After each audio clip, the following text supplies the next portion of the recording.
एक दिन गौतम बुद्ध अपने शिष्यों के साथ एकदम शांत बैठे हुए थे।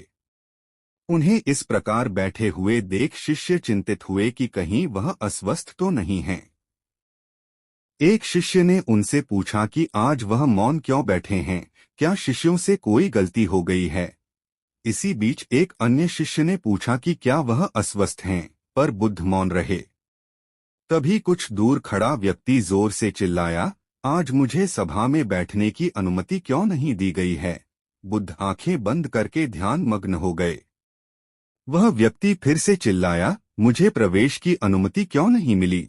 इसी बीच एक उदार शिष्य ने उसका पक्ष लेते हुए कहा कि उसे सभा में आने की अनुमति प्रदान की जाए। बुद्ध ने आंखें खोलीं और बोले, नहीं, वह अछूत है, उसे आज्ञा नहीं दी जा सकती। यह सुनकर शिष्यों को बड़ा आश्चर्य हुआ। बुद्ध उनके मन का भाव समझ गए और बोले, हाँ, वह अछूत है।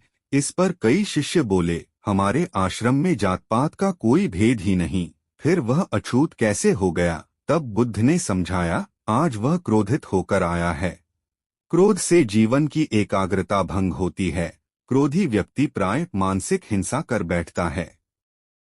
इसलिए जब तक वह क्रोध में रहता है तब तक अछूत होता है। इसलिए उसे कुछ समय एकांत में खड़े रहना चाहिए।